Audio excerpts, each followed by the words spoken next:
RSS ನ ಮೂಲವನ್ನ ಕೆಳಕಿದ್ರು, ಪ್ರಶ್ನೆ ಹಾಕಿದ್ರು, ಉತ್ತರ ಮಾತ್ರ ಸಿಗ್ಲಿಲ್ಲ. ಈಗ ಆರ್ಎಸ್ಎಸ್ ಸಮವಸ್ತ್ರದ ಹೆಸರಲ್ಲಿ ಬೆಂಕಿ ಹಚ್ಚುವಂತ ಹೇಳಿಕೆಗಳು ಹೊರಬರ್ತಾ ಇದೆ.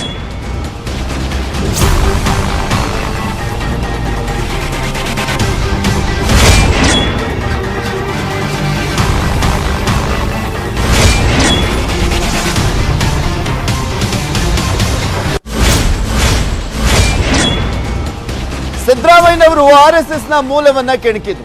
ಅದಾದ್ಮೇಲೆ ದೊಡ್ಡ ಮಟ್ಟದಲ್ಲಿ ಚರ್ಚೆ ಆಯ್ತು, ವಿವಾದ ಆಯ್ತು, ಅದರ ಜೊತೆಗೆ ಜಗಳ ಕೂಡ ಆಯ್ತು, ವಾಗ್ದಾಳಿ ಆಯ್ತು. ಈಗ ಚಡ್ಡಿ ವಿಚಾರಕ್ಕೆ ಸಂಬಂಧಪಟ್ಟಂತೆ ರಾಜಕೀಯ ಜಿದ್ದಾಜಿದ್ದಿ ನಡೀತಾ ಇದೆ. ಕಾಂಗ್ರೆಸ್ ನಾಯಕರು ಒಂದ್ ಕಡೆ, ಬಿಜೆಪಿ ನಾಯಕರು ಒಂದ್ ಕಡೆ. ಆರ್ಎಸ್ಎಸ್ ಗಣ ವೇಷಧಾರಿಗಳ ಸಮವಸ್ತ್ರ ಎಳೆದು ತಂದಿದ್ಯಾಕೆ? ಚಡ್ಡಿ ಹೆಸರಲ್ಲಿ ಏನಿ ರಾಜ್ಯ ರಾಜಕಾರಣಿಗಳ ರಾಜಕೀಯ? ಕೈ ಕಮಲದ ಚಡ್ಡಿ ಕೆಸರಾಚಾಟ. ಇಲ್ಲಿ ಜೆಡಿಎಸ್ ನವರು ಏನಂದ್ರು ಎಲ್ಲವನ್ನು ಕೂಡ ತೋರಿಸ್ತಾ ಹೋಗ್ತೀವಿ ನಿಮ್ಗೆ.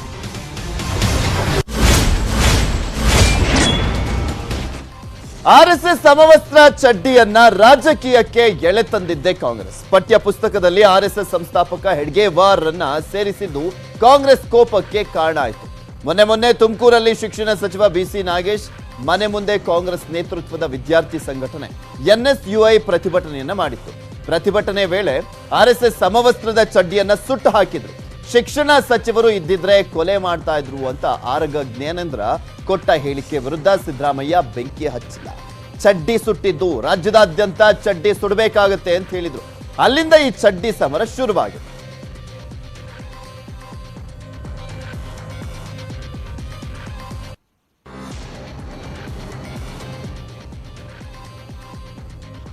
ಹಾಗಿದ್ರೆ ಸಿದ್ದರಾಮಯ್ಯ ಹೇಳಿದ್ದೇನು? ಇವತ್ತು ಬಿಜೆಪಿ ನಾಯಕರು ಏನಂತ ಅಂದ್ರು, ನೀವೇ ಕೇಳಿ. ಎಲ್ಲಾದ್ರೂ ಮನೆಗೆ ಬೆಂಕಿ ಹಾಕಿದಾರ? ಚಡ್ಡಿ ಸುಟ್ಟಿರೋದ್ರಿ ಒಂದೇ ಚಡ್ಡಿ ಸುಟ್ಟಿರೋದು. ಚಡ್ಡಿ ಸುಟ್ಟಿರೋದು ಪೊಲೀಸ್ನವ್ರು ಎದುರುಗಡೆ. ನಾ ಸುಟ್ಟಿಲ್ಲ ಅಂತ ಹೇಳಲ್ಲ. ಏನ್ ಚಡ್ಡಿ ಸುಟ್ಟಿದ್ರೆ ಏನಾಗ್ಬಿಡ್ತಪ್ಪ ಒಂದು. ಆಮೇಲೆ ಏನಾದ್ರು ಒಂದು ವೇಳೆ ಅವ್ರ ಮೇಲೆ ಕ್ರಮ ತಗೊಳ್ಳದೆ ಹೋದ್ರೆ ಚಡ್ಡಿ ಸುಡೋದೇ ಒಂದು ಕಾರ್ಯಕ್ರಮ ಮಾಡೋದು. किसी भी ऐसे पवित्र संस्था को आप इस प्रकार का अपमान करने की कोशिश करते हैं तो जनता भी कांग्रेस को अपमान करती है और इसीलिए कांग्रेस धीरे धीरे सफाया हो रहा है. ಆರ್ಎಸ್ಎಸ್ ಒಂದು ದೇಶಭಕ್ತಿ ಮತ್ತು ಜನರ ಸೇವೆಯನ್ನು ಮಾಡ್ಕೊಂಡು ಬಂದಿರುವಂಥದ್ದು. ಸಿದ್ದರಾಮಯ್ಯ ಅವರು ಕಾಂಗ್ರೆಸ್ನವರು ಯಾವಾಗಲೂ ಕೂಡ ಆರ್ಎಸ್ಎಸ್ ವಿರೋಧಿಗಳು. ಹೀಗಾಗಿ ಅದು ಅಪಪ್ರಚಾರ ಮಾಡ್ತಾ ಇದ್ದಾರೆ. ಆದರೆ ಜನಕ್ಕೆಲ್ಲವೂ ಗೊತ್ತಿದೆ ಆರ್ಎಸ್ಎಸ್ ಅಂದ್ರೆ ಏನಂತ. ಇದೇ ಥರ ಮಾಡಿದ್ರಿಂದ ಎಲ್ಲ ರಾಜ್ಯದಲ್ಲಿ ಕಳ್ಕೊಂಡಿದ್ದಾರೆ, ಕರ್ನಾಟಕದಲ್ಲೂ ಕಳ್ಕೊಳ್ತಾರೆ. ಈ ಥರ ಯಾರ್ಯಾರು ದೇಶದಲ್ಲಿ ರಾಜ್ಯದಲ್ಲಿ ಸುಡ್ತೀನಿ ಅಂತ ಹೊರಟಿದಾರೋ ಅವರೆಲ್ಲ ಅವ್ರ ಮನೆಯೇ ಸುಟ್ಕೊಂಡಿದ್ದಾರೆ. ಹಿಂದೆ ರಾಮಾಯಣದಲ್ಲಿ ಆಂಜನೇಯನ ಬಾಲಕ್ಕೆ ಬೆಂಕಿ ಇಟ್ಟು ಇಡೀ ಲಂಕೆನೇ ಭಸ್ಮ ಆಗೋಯ್ತು. ಈ ಚಡ್ಡಿ ಸುಡೋದು, ಪ್ಯಾಂಟ್ ಸುಡೋದೆಲ್ಲ ಬಿಟ್ಬಿಡಿ. ನಿಮ್ಮ ಸ್ಥಿತಿ ಲಂಕೆಯ ಸ್ಥಿತಿ ಆಗೋದು ಬೇಡ. ಇದು RSS ಚಡ್ಡಿ ಸುಡೋಕ್ಕೆ ಅವ್ರ ಹತ್ರ ಇವಾಗ ಚಡ್ಡಿ ಇಲ್ಲ, ಪ್ಯಾಂಟ್ ಇರೋದು. ಚಡ್ಡಿ ಇರೋದು ಸಿದ್ದರಾಮಯ್ಯನವ್ರ ಚಡ್ಡಿನ ಚಾಮುಂಡೇಶ್ವರಿಯವರು ಮೊದಲೇ ಬಿಚ್ಕೊಂಡು ಕಳಿಸ್ಬಿಟ್ಟಿದ್ದಾರೆ. ಇನ್ಯಾವ ಚಡ್ಡಿ ಸುಡ್ತಾರಂತವ್ರು? ಏನೇನು ಚಡ್ಡಿ ಅವ್ರೊಬ್ರುದ? ನಾನು ಚಡ್ಡಿ ಹಾಕೋತೀನಪ್ಪ. ನೋಡಿ ಅವ್ರ ಸ್ವರೂಪ ಅಪ್ಪ, ಒಬ್ಬೊಬ್ಬ ಪ್ರತಿಭಟನೆ ಒಂದೊಂದು ಸ್ವರೂಪ. ಏನೋ ರಾಷ್ಟ್ರಧ್ವಜ ಸುಟ್ಟಿದ್ರೆ ಓಕೆ ಫೈನ್, ಏನು ರಾಷ್ಟ್ರಧ್ವಜ ಅಲ್ವಲ್ಲ. ನಿಮ್ಮ ಚಡ್ಡಿ ನೀವು ಉದುರಿಸ್ಕೊಳ್ಳಿ, ಆದ್ರೆ ರಾಜ್ಯದ ಜನತೆ ಚಡ್ಡಿ ಉದುರಿಸ್ಬೇಡಿ ದಯವಿಟ್ಟು. ರಾಜ್ಯದ ಜನತೆ ಗೌರವವಾಗಿ ಬದುಕ್ತಕ್ಕಂಥ ವಾತಾವರಣ ನಿರ್ಮಾಣ ಮಾಡಿಕೊಡಿ. ಚಡ್ಡಿ ಸುಟ್ಟರೆ ನಾವೇನು ಸುಮ್ಮನೆ ಇರೋಕ್ಕಾಗಲ್ಲ. ಚಡ್ಡಿ ಸುಟ್ಟಂಥವ್ರು ಇವತ್ತೆಲ್ಲರೂ ಕೂಡ ಸರ್ವನಾಶನ ಆಗಿದ್ದಾರೆ.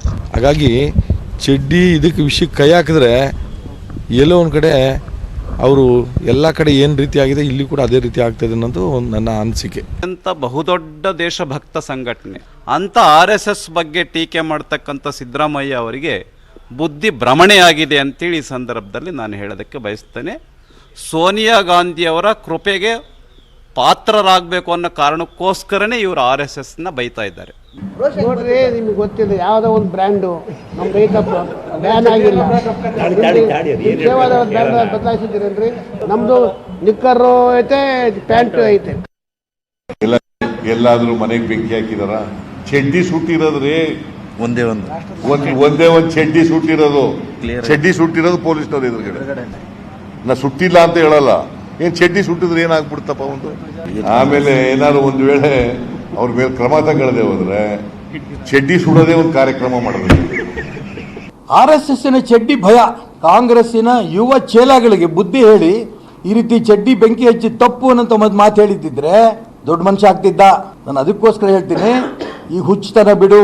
ಈ ರೀತಿ ಕೊಲೆಗಡಕರಿಗೆ ಬೆಂಬಲ ನಿಂತ್ಕೊಂಡು ಕಾನೂನಿಗೆ ವಿರುದ್ಧವಾಗಿ ಹೇಳಿಕೆ ಕೊಡ್ತಾರೆ ಅಂತ ವಿರೋಧ ಪಕ್ಷದ ನಾಯಕ ಅಂತ ಕರಿಬೇಕಾ? ಮಂತ್ರಿ ಯಾಕ್ರಿ ಕಳ್ಕೊಂಡ್ರು? ಅವರು ಭ್ರಷ್ಟಾಚಾರ ಮಾಡಿ ಕಳ್ಕೊಂಡ್ರು. ಅವ್ರ ಹತ್ರ ಪಾಠ ಕಲ್ತ್ಕೋಬೇಕಾ ನಾನು? ಚಡ್ಡಿ ವಿಷಯ ತೆಗೆದಂತ ಸಿದ್ದರಾಮಯ್ಯನವರಿಗೆ ಬಿಜೆಪಿ ತರಾಟೆಗೆ ತೆಗೆದುಕೊಳ್ತಾನೆ ಇದೆ. ಕಾಂಗ್ರೆಸ್ ನಾಯಕರ ವಿರುದ್ಧ ಸರಣಿ ಆಕ್ರೋಶವನ್ನ ವ್ಯಕ್ತಪಡಿಸಿದ್ದಾರೆ. ಸಾಲು ಸಾಲು ಟ್ವೀಟ್ ಅನ್ನ ಹಾಕಿದೆ ಬಿಜೆಪಿ ಕರ್ನಾಟಕ ತನ್ನ ಟ್ವಿಟರ್ ಅಕೌಂಟ್ ಅಲ್ಲಿ. ಏನಂತ ಟ್ವೀಟ್ ಅನ್ನ ಹಾಕಿದ್ದಾರೆ, ಯಾವ ರೀತಿಯಾಗಿ ಕಾಂಗ್ರೆಸ್ ನಾಯಕರನ್ನ ಟ್ವಿಟರ್ ಮುಖಾಂತರ ತರಾಟೆಗೆ ತೆಗೆದುಕೊಂಡಿದ್ದಾರೆ ಅನ್ನುವಂಥದ್ದನ್ನ ಒಂದೊಂದಾಗಿ ತೋರಿಸ್ತಾ ಹೋಗ್ತೀನಿ.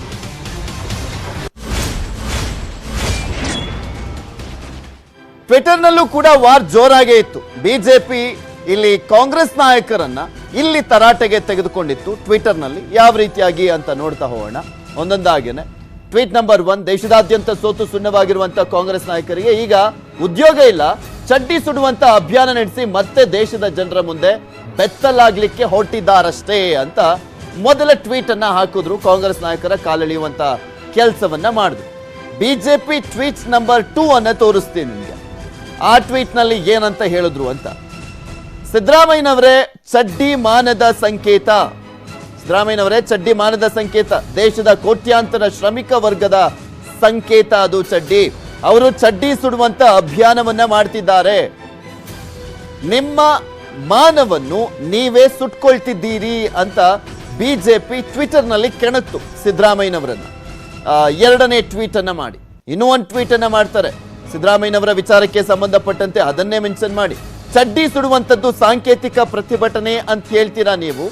ಜವಾಹರಲಾಲ್ ನೆಹರು ಅವರು ಚಡ್ಡಿ ತೊಟ್ಟಿದ್ದು ಗೊತ್ತೇ ನಿಮ್ಗೆ ಅಂತ ಹೇಳ್ತಾರೆ. ಒಂದು ಪೋಸ್ಟ್ ತುಂಬಾ ವೈರಲ್ ಆಗ್ತಾ ಇದೆ.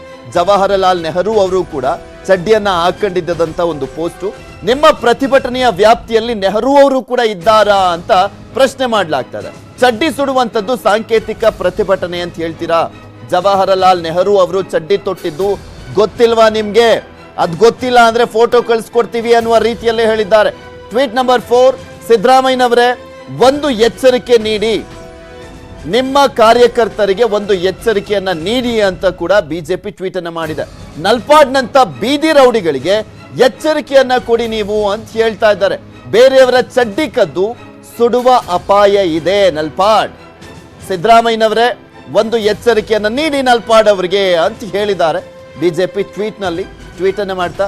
ಟ್ವೀಟ್ ನಂಬರ್ 5, ವಿಧಾನಸಭೆಯಲ್ಲಿ ಪಂಚೆ ಉದುರಿದಂತ ಸಂದರ್ಭದಲ್ಲಿ ಮಾನ ಕಾಪಾಡಿದ್ದು ಚಡ್ಡಿನೇ, ನೆನಪಿಲ್ವಾ ನಿಮ್ಗೆ ಅಂತನೂ ಕೂಡ ಅದನ್ನ ನೆನಪಿಸಿದ್ದಾರೆ. ಅದು ಲಾಸ್ಟ್ ಸೆಷನ್ ಸಂದರ್ಭದಲ್ಲಿ ಸಿದ್ದರಾಮಯ್ಯನವರ ಪಂಚೆ ಕಳಿಸಿ ಬಿದ್ದಂತ ಸಂದರ್ಭದ ಒಂದು ವಿಚಾರವನ್ನ ಪ್ರಸ್ತಾಪ ಮಾಡ್ತಾ ಅದನ್ನ ನೆನಪು ಮಾಡ್ತಾ ಇದ್ದಾರೆ ಬಿಜೆಪಿ ಟ್ವೀಟ್ ಅನ್ನ ಮಾಡುವ ಮುಖಾಂತರ. ಆ ಸಂದರ್ಭದಲ್ಲಿ ನಿಮ್ಮ ಮಾನ ಕಾಪಾಡಿ ಚಡ್ಡಿನೇ ಅಲ್ವಾ ಅಂತ. ಟ್ವೀಟ್ ನಂಬರ್ 6, ತುಂಡು ಬಟ್ಟೆ ಇದ್ರೆ ಸಾಕು ಮಾನ ಮುಚ್ಚೋಕೆ, ಅದನ್ನೇ ಸುಟ್ಟು ಏನ್ ಸಾಧಿಸ್ಲಿಕ್ಕೆ ಹೊರಟಿದ್ದೀರಿ ಅಂತ ಪ್ರಶ್ನೆಯನ್ನ ಮಾಡಿದ್ದಾರೆ.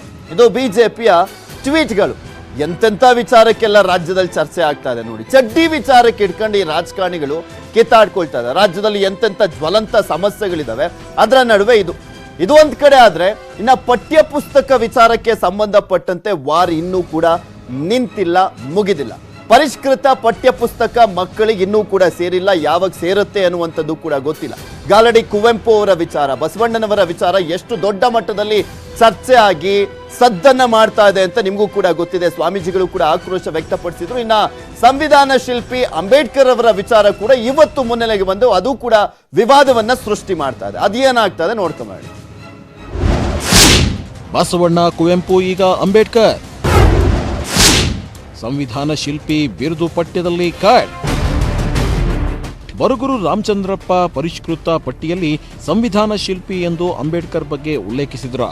ಈಗ ರೋಹಿತ್ ಪರಿಷ್ಕೃತ ಪಠ್ಯದ 9ನೇ ತರಗತಿಯ ನಮ್ಮ ಸಂವಿಧಾನ ಪಠ್ಯದಲ್ಲಿ ಸಂವಿಧಾನ ಶಿಲ್ಪಿ ಎಂಬ ಪದವೇ ಮಾಯವಾಗಿದೆಯಂತೆ. ನನ್ನ ಪ್ರಕಾರ ಈ ಪರಿಷ್ಕರಣೆ ಮಾಡಿರ್ತಕ್ಕಂಥ ಪಠ್ಯವನ್ನ ಕೈ ಬಿಡಬೇಕು. ಹೊಸದಾಗಿ ಹಳೆ ಪರಿಷ್ಕರಣೆ ಇತ್ತಲ್ಲ ಅದನ್ನು ಮಾಡಬೇಕು. ಶ್ರೇಷ್ಠ ವ್ಯಕ್ತಿಗಳ ಸಮಾಜಗಳನ್ನ ಬಹಳ ತುಚ್ಛವಾಗಿ ನೋಡೋದಿದೆಯಲ್ಲ, ಇದು ನಮ್ಮ ಮನಸ್ಸಿಗೆ ಬಹಳ ನೋವುಂಟಾಗಿದೆ. ಶಾಲೆಗಳ ಪಠ್ಯಪುಸ್ತಕ ಬೆನ್ನಲ್ಲೇ ಪಿಯುಸಿ ಪಠ್ಯ ವಿವಾದ ಸೃಷ್ಟಿಯಾಗುವ ಲಕ್ಷಣಗಳು ಗೋಚರಿಸುತ್ತಿವೆ. 2ನೇ PUC ಪಠ್ಯ ಪರಿಷ್ಕರಣೆಗೆ ರೋಹಿತ್ ಚಕ್ರತೀರ್ಥ ನೇಮಕವಾಗಿದ್ದು ಅಧ್ಯಾಯ 4.2 ಹೊಸ ಧರ್ಮಗಳ ಉದಯ ಪಠ್ಯಭಾಗ ಪರಿಷ್ಕರಣೆಗೆ ಸರ್ಕಾರ ಸೂಚನೆ ನೀಡಿದೆ. ನಾವು PUC ಕೆಲಸವನ್ನು ನಾವು ಮಾಡಿ ಸರ್ಕಾರಕ್ಕೆ ಕೊಡ್ತೇವೆ. ಇಲ್ಲ ನಾವು ಹಿಂದೆ ಸರಿಯೋ ಪ್ರಶ್ನೆ ಇಲ್ಲ. ಈಗ ಸರ್ಕಾರ ಕೊಟ್ಟಿರುವಂತ ಜವಾಬ್ದಾರಿ, ಸರ್ಕಾರ ಕೊಟ್ಟ ಮೇಲೆ ನಾವು ಅದನ್ನು ಮಾಡಿ ಸರ್ಕಾರಕ್ಕೆ ವರದಿ ಕೊಡಬೇಕಾದದ್ದು ನಮ್ಮ ಜವಾಬ್ದಾರಿ. ಶಾಲಾ ಪಠ್ಯಪುಸ್ತಕ ಪರಿಷ್ಕರಣೆ ಸಮಿತಿ ವಿಸರ್ಜಿಸಿದ ಬೆನ್ನಲ್ಲೇ ಈ ಹೊಣೆ ನೀಡಿದೆ ಸರ್ಕಾರ. ಸರ್ಕಾರವೇ ಮತ್ತೊಂದು ವಿವಾದವನ್ನ ಮೈಮೇಲೆ ಎಳೆದುಕೊಳ್ತಿದ್ಯಾ ಗೊತ್ತಿಲ್ಲ. ಆದರೆ ಕಾಂಗ್ರೆಸ್ನವರಿಗಂತೂ ಸರ್ಕಾರವೇ ಅಸ್ತ್ರ ಕೊಟ್ಟಿದ್ದು ಈ ಹೊಸ ವಿವಾದ ಎಲ್ಲಿಗೆ ಹೋಗಿ ನಿಲ್ಲುತ್ತೋ ಗೊತ್ತಿಲ್ಲ. Bureau report, news 18 Kannada. ಬೀದರ್ನ ಪೀರ್ ಪಾಷಾ ದರ್ಗಾ ಬಸವಣ್ಣನ ಅನುಭವ ಮಂಟಪ ಆಗಿತ್ತು ಅಂತ ಹೇಳ್ತಾ ಇದೆ ಇತಿಹಾಸ. ಇದಕ್ಕೆ ಸಾಕಷ್ಟು ಕುರುಹುಗಳು ಕೂಡ ಸಿಕ್ಕಿದ್ದು ನ್ಯೂಸ್ 18 ಮೆಗಾ ವರದಿಯನ್ನ ಕೂಡ ಬಿತ್ತರಿಸಿತ್ತು. ಈಗ ನೂರಾರು ಸ್ವಾಮೀಜಿಗಳು ಸಿಎಂಗೆ ಮನವಿಯನ್ನ ಸಲ್ಲಿಸಿ ಎಚ್ಚರಿಕೆಯನ್ನ ಕೂಡ ಕೊಟ್ಟಿದ್ದಾರೆ. ಬೀದರ್ನ ಬಸವ ಕಲ್ಯಾಣದಲ್ಲಿರುವ ಪೀರ್ ಪಾಷಾ ದರ್ಗಾದಲ್ಲಿ ಅನುಭವ ಮಂಟಪದ ಕುರುಹು ಪತ್ತೆಯಾಗಿವೆ. ಇತಿಹಾಸದ ಕುರುಹುಗಳು ಸಿಕ್ಕಿವೆ. ಈ ಬಗ್ಗೆ ನ್ಯೂಸ್ 18 ಕನ್ನಡ ಮೆಗಾ ವರದಿ ಬಿತ್ತರಿಸಿತ್ತು. ವರದಿಗೆ ತೆರಳಿದ್ದ ನ್ಯೂಸ್ 18 ವರದಿಗಾರರ ಮೇಲೂ ಹಲ್ಲೆಯಾಗಿತ್ತು. ಆದ್ರೂ ಎದೆಗುಂದದೆ ವರದಿ ಮಾಡಿದ್ವಿ. ಈಗ ಆ ವರದಿಗೆ ಫಲ ಸಿಕ್ತಿದೆ. ಇವತ್ತು 10 ಮಠಾಧಿಪತಿಗಳು ಮುಖ್ಯಮಂತ್ರಿಗಳನ್ನ ಭೇಟಿ ಮಾಡಿದ್ರು. ಅನುಭವ ಮಂಟಪ ಉಳಿಸಿ ಅಂತ ಸಿಎಂಗೆ ಮನವಿ ಪತ್ರ ಕೊಟ್ಟಿದ್ದಾರೆ. ಅನುಭವ ಮಂಟಪ ರಕ್ಷಿಸಿ. ವಿಶ್ವದ ಪ್ರಪ್ರಥಮ ಸಂಸತ್ತಾದಂಥ ಮೂಲ ಅನುಭವ ಮಂಟಪ ಈಗಿನ ಪೀರ್ ಪಾಷಾ ಬಂಗ್ಲಾ ಆಗಿದೆ. ಇದು ನಮ್ಮ ರಾಜ್ಯದ ಹೆಮ್ಮೆಯ ವಿಷಯ. ಇದಕ್ಕೆಲ್ಲ ಸ್ಥಳೀಯ ದಾಖಲಾತಿಗಳಿದ್ದು ತಕ್ಷಣವೇ ಸಂರಕ್ಷಣೆ ಮಾಡುವಂತ ಜೊತೆಗೆ ಭಾರತ ಪುರಾತತ್ವ ಇಲಾಖೆಯಿಂದ ಸಂಶೋಧನೆ ಮಾಡಿಸಬೇಕು. ಜೊತೆಗೆ ಹೆಚ್ಚಿನ ವಿಷಯಗಳನ್ನ ಜನರಿಗೆ ತಿಳಿಸಲಿಕ್ಕೆ ಸಂಶೋಧನಾ ಕೇಂದ್ರ ಸ್ಥಾಪಿಸಬೇಕು. ವಿಶ್ವದ ಸ್ಮಾರಕ ಮಾಡಲಿಕ್ಕೆ ಅನುಭವ ಮಂಟಪ ಕಾರಿಡಾರ್ ಯೋಜನೆ ರೂಪಿಸಿ 5,000 ಕೋಟಿ ಮೀಸಲಿಡಬೇಕು. ವಿಶ್ವದ ಪ್ರಪ್ರಥಮ ಸಂಸದೀಯ ಕ್ಷೇತ್ರ ಜಾಗತಿಕ ಕೇಂದ್ರ ಆಗಬೇಕು. ಇದು ಎಲ್ಲರ ಒತ್ತಾಯ ಎಂದು ಭಾವಿಸಿ ತಮ್ಮಲ್ಲಿ ವಿನಂತಿಸಿಕೊಳ್ಳುತ್ತೇವೆ. ಇದು 10 ಸ್ವಾಮೀಜಿಗಳು ಇವತ್ತು ಸಿಎಂ ಅವರನ್ನ ಭೇಟಿ ಮಾಡಿ ಕೊಟ್ಟಿರುವ ಮನವಿ. ಅವರಿಗೆ ನಾವು ಕೊಟ್ಟಂತ ಮನವಿಯನ್ನು ಸ್ವೀಕಾರ ಮಾಡಿ ಸಕಾರಾತ್ಮಕವಾಗಿ ಚಿಂತನೆಯನ್ನು ಮಾಡಿದ್ರು. ಒಂದು ಪುರಾತತ್ವ ಇಲಾಖೆಯನ್ನ ಕರೆಸಿ ಅದರ ಬಗ್ಗೆ ಸಂಪೂರ್ಣ ಕೂಲಂಕುಷವಾಗಿ ಚಿಂತನ ಮಂಥನ ಮಾಡಿ ಕೆಲವು ದಿವಸ ತಗೊಳ್ತದ ಸಮಯ. ಆ ಸಮಯದಲ್ಲಿ ಅದಕ್ಕೆ ಮುಂದಿನ ಆದೇಶವನ್ನು ಕೊಡ್ತೀವಿ ಅಂತಕ್ಕಂಥದ್ದನ್ನು ಕೂಡ ಅವರು ತಿಳಿಸಿದ್ದಾರೆ. ಸರ್ಕಾರ ಅನುಭವ ಮಂಟಪದ ಜಾಗ ಸಂರಕ್ಷಣೆ ಮಾಡದಿದ್ರೆ ಇದೇ ಜೂನ್ 12ರಿಂದ ಸ್ವಾಮೀಜಿಗಳ ನಡಿಗೆ ಅನುಭವ ಮಂಟಪದ ಕಡೆಗೆ ಹೆಸರಿನಲ್ಲಿ ಪಾದಯಾತ್ರೆ ನಡೆಸಲು ನಿರ್ಧರಿಸಿದ್ದಾರೆ. Bureau report, news 18 Kannada. ದೆಹಲಿಯಲ್ಲಿ ಇವತ್ತು ಸದ್ಗುರು ಜಗ್ಗಿ ವಾಸುದೇವ್ ಅವರ ಸೇವ್ ಸಾಯಿಲ್ ಅಭಿಯಾನ 75ನೇ ದಿನದ ಕಾರ್ಯಕ್ರಮ ನಡೆಯಿತು. ಪ್ರಧಾನಿ ಮೋದಿ ಭಾಗಿಯಾಗಿ ಕೆಲವು ಸಂದೇಶಗಳನ್ನು ಕೂಡ ಕೊಟ್ಟರು. 75 ದಿನಗಳಿಂದ ಜಗತ್ತಿನ ಮೂಲೆ ಮೂಲೆಯಲ್ಲೂ ಮಣ್ಣು ಉಳಿಸಿ ಅಭಿಯಾನ ನಡೆಸಿದ್ರು ಜಗ್ಗಿ ವಾಸುದೇವ್. ದೆಹಲಿಯ ವಿಜ್ಞಾನ ಭವನದಲ್ಲಿ ನಡೆದ ಕಾರ್ಯಕ್ರಮಕ್ಕೆ ಪ್ರಧಾನಿ ಮೋದಿ ಚಾಲನೆ ನೀಡಿದ್ರು. ಇದೇ ವೇಳೆ ಮಣ್ಣು ಆರೋಗ್ಯ ಕಾರ್ಡ್ ಅಭಿಯಾನಕ್ಕೂ ಚಾಲನೆ ನೀಡಲಾಯಿತು. ವಿಶ್ವ ಪರಿಸರ ದಿನದಂದೇ ನಡೆದ ಈ ಬೃಹತ್ ಕಾರ್ಯಕ್ರಮದಲ್ಲಿ ಪ್ರಧಾನಿ ಮೋದಿ ಸದ್ಗುರು ಮಾತಾಡಿದ್ರು. ಪರಿಸರ ಸಂರಕ್ಷಣೆ, ಮಣ್ಣು ಉಳಿಸಿ ಆಂದೋಲನಕ್ಕೆ ಎಲ್ಲರೂ ಕೈಜೋಡಿಸಿ ಅಂದ್ರು. जल संरक्षण से जुड़ा एक आग्रह और भी करना चाहता हूं. अपने आसपास मिट्टी में नमी को बढ़ाएंगे, वाटर टेबल को नीचे जाने से रोकेंगे और इनसे बायोडायवर्सिटी भी इंप्रूव होगी. आज भारत ने पेट्रोल में 10% इथेनॉल ब्लेंडिंग के लक्ष्य को प्राप्त कर लिया है. So 3 levels of incentives. The details and how it is implemented in each nation has to be worked out by the governments. First thing is the incentive. Next thing is the carbon credit system, because every company in the world has committed to zero carbon footprint, so they have money. ವಿಶ್ವ ಪರಿಸರ ದಿನ ಒಂದು ದಿನಕ್ಕೆ ಸೀಮಿತ ಆಗೋದು ಬೇಡ. ಆದಷ್ಟು ಬೇಗ ಎಲ್ಲರೂ ಪ್ಲಾಸ್ಟಿಕ್ ಬಳಕೆ ತಗ್ಗಿಸಿ, ಗಿಡಗಳನ್ನ ನೆಟ್ಟು ಪೋಷಿಸಿ, ನೀರನ್ನ ವ್ಯರ್ಥ ಮಾಡಬೇಡಿ. Bureau report, news 18 Kannada. Welcome back. ರಾಜ್ಯ ರಾಜಕಾರಣದಲ್ಲಿ ಈಗ ರಾಜ್ಯಸಭೆ ಚುನಾವಣೆಯ ಟೆನ್ಷನ್ ಶುರುವಾಗಿದೆ. ಅಭ್ಯರ್ಥಿಗಳನ್ನ ಗೆಲ್ಲಿಸಲಿಕ್ಕೆ 3 ಪಕ್ಷಗಳು ನಾನಾ ಸರ್ಕಸ್ ಅನ್ನ ಮಾಡ್ತಿವೆ. ತನ್ನ 3 ಅಭ್ಯರ್ಥಿಗಳನ್ನ ಗೆಲ್ಲಿಸಲಿಕ್ಕೆ ಬಿಜೆಪಿ ಪಣ ತೊಟ್ಟಿದ್ದು ಇಂದು ಅರುಣ್ ಸಿಂಗ್ ನೇತೃತ್ವದಲ್ಲಿ ಸರಣಿ ಸಭೆ ಕೂಡ ನಡೆಯಿತು. 3ರನ್ನ ಗೆಲ್ಲಿಸಲಿಕ್ಕೆ ಮಾಡಬೇಕಾದಂತ ತಂತ್ರಗಳ ಬಗ್ಗೆ ಚರ್ಚೆ ನಡೆಸಲಾಯಿತು. ಅರುಣ್ ಸಿಂಗ್, ಕಿಶನ್ ರೆಡ್ಡಿ ಸಮಾಲೋಚನೆಯಲ್ಲಿ ಪ್ರತಿಯೊಬ್ಬ ಅಭ್ಯರ್ಥಿಗೂ ಇಂತಿಷ್ಟು ಮತಗಳು ಅಂತ ವಿಂಗಡಣೆ ಮಾಡಿದ್ದಾರೆ. ಮೊದಲೆರಡು ಅಭ್ಯರ್ಥಿಗೆ ತಲಾ 45 ಮತ ನಿಗದಿ ಮಾಡಿದ್ದಾರೆ.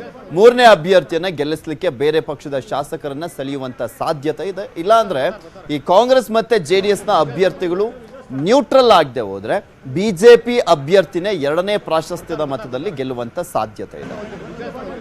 ಮತ್ತೊಂದು ಕಡೆ ರಾಜ್ಯ ಕಾಂಗ್ರೆಸ್ ನಾಯಕರು ಕೂಡ ಮೀಟಿಂಗ್ ಮೇಲೆ ಮೀಟಿಂಗ್ ಅನ್ನ ಮಾಡ್ತಿದ್ದಾರೆ. ರಾಹುಲ್ ಗಾಂಧಿ ನೇತೃತ್ವದಲ್ಲಿ ಕಾಂಗ್ರೆಸ್ ನಾಯಕರ ಮಹತ್ವದ ಸಭೆ ನಡೀತಾ ಇದ್ದು ಕೆಜೆ ಜಾರ್ಜ್, ಸಲೀಂ ಅಹಮದ್, BV ಶ್ರೀನಿವಾಸ್ ಭಾಗಿಯಾಗಿದ್ದಾರೆ. ಮನ್ಸೂರ್ ಅಲಿ ಖಾನ್ ಗೆಲ್ಲಿಸೋ ಬಗ್ಗೆ ಕಾರ್ಯತಂತ್ರ ಹೆಣಿಯಲಾಗ್ತಾ ಇದೆ. ನೋಡ್ಬೇಕು ಅದು ಹೆಂಗ್ ಗೆಲ್ಲಿಸ್ತಾರೆ ಅಂತ. ಬಿಕಾಸ್ ಇವರಿಗೆ ಇರುವಂತದ್ದು 25 ಮತ ಎಕ್ಸ್ಟ್ರಾ ಉಳಿಯೋದು. ಜೈರಾಮ್ ರಮೇಶ್ ಅವರಿಗೆ ಹಾಕಾದ್ಮೇಲೆ ಇರುವಂತದ್ದು ಟೋಟಲ್ ಆಗಿ 70 ಜನ ಶಾಸಕರ ಸಂಖ್ಯೆ. 25 ಪ್ಲಸ್ ಇವ್ರಿಗೆ ಬೇಕಾಗೋದು ಇನ್ನೂ 20 ಜನ ಬೇಕಾಗುತ್ತೆ. ಸೊ ಹೆಂಗ್ ಪ್ಲಾನ್ ಮಾಡ್ತಾರೆ ಅನ್ನುವಂಥದ್ದನ್ನ ಕಾದ್ ನೋಡ್ಬೇಕಾಗಿದೆ.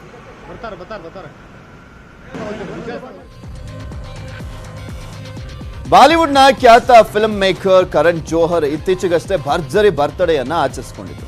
ಮುಂಬೈನ ಪಶ್ಚಿಮ ಅಂಧೇರಿಯಲ್ಲಿರುವಂತಹ ಯಶ್ರಾಜ್ ಫಿಲ್ಮ್ ಸ್ಟುಡಿಯೋದಲ್ಲಿ ಕರಣ್ ಜೋಹರ್ ಜನ್ಮದಿನವನ್ನ ಗ್ರ್ಯಾಂಡ್ ಆಗಿ ಸೆಲೆಬ್ರೇಟ್ ಮಾಡಿದ್ರು.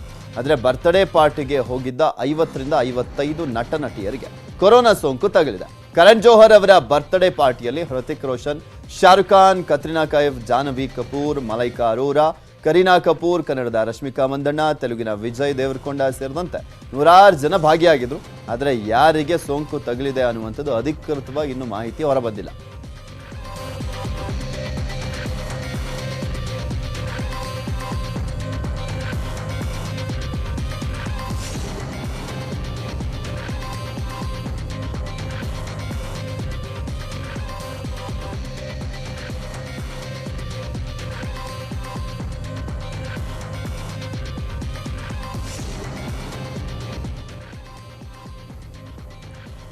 ಇತರೆ ಸುದ್ದಿಗಳನ್ನು ನೋಡೋಣ ಈಗ ಎಕ್ಸ್‌ಪ್ರೆಸ್ ನ್ಯೂಸ್ನಲ್ಲಿ.